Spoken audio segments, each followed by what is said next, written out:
Hey, what's going on YouTube? My name's Gray, this is Consoletronix, where today I will be looking at a game whose reputation among retro gamers and collectors precedes it. It is the Hideo Kojima hard-boiled cinematic cyberpunk detective adventure Snatcher.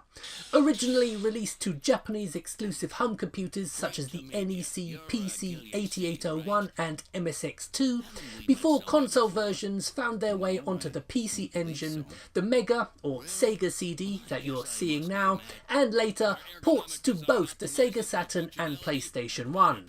And though only the Mega CD version would be released to the West, that wasn't the only concern many gamers outside Japan had to contend with, as each platform it appeared on seemed to have different requirements with regards to censorship, resulting in different tweaks and changes, some more subtle than others, being made across all releases. And while I'm no expert on the subject, from what I understand though, the story itself was largely unchanged.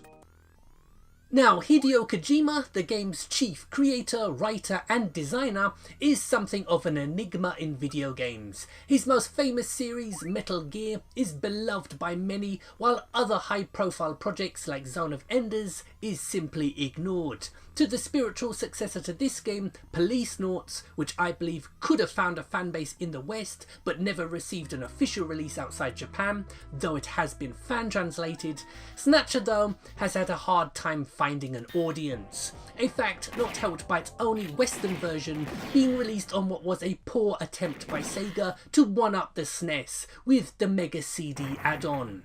Another point of contention is, for all the game's fame over the years, few people could tell you what kind of game it actually is. Well, it's a surprisingly straightforward graphic adventure.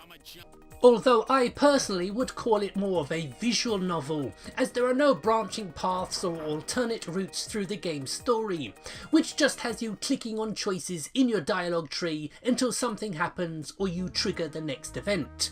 The only time you take matters into your own hands is when you are thrown, often without warning, into the game's action set piece, which takes the form of a shooting gallery section. And although it isn't too difficult, it does get tricky when dealing with multiple targets.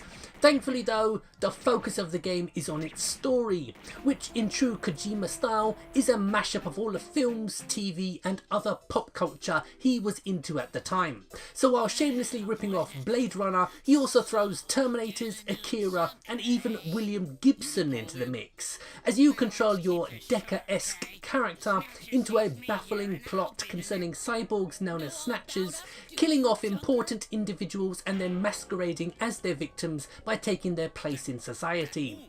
Joining you on your quest to destroy these robotic villains is a robot assistant named Metal Gear, which isn't the only reference to Konami games, as a whole bunch of other characters from popular franchises like Castlevania appear later in a strip club.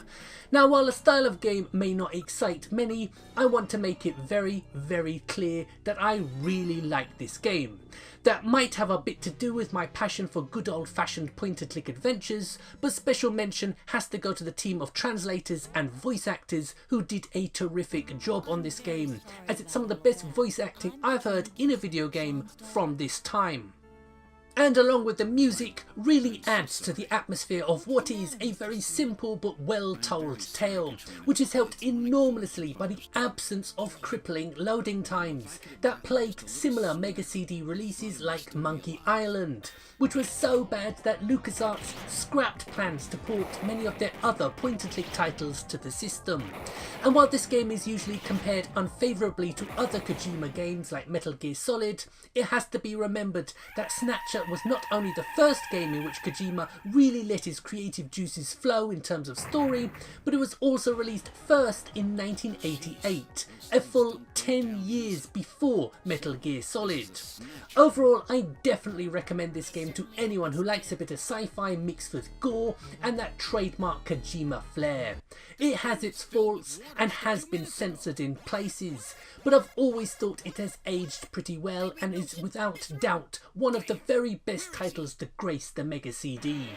So my name's Gray, you've been watching my look at the classic graphic adventure, Snatcher. Lots more videos coming your way very soon, so please like, share, comment and subscribe. And thank you very much for watching, and goodbye. That was close. You're lucky I was here to save your skin. Who are you?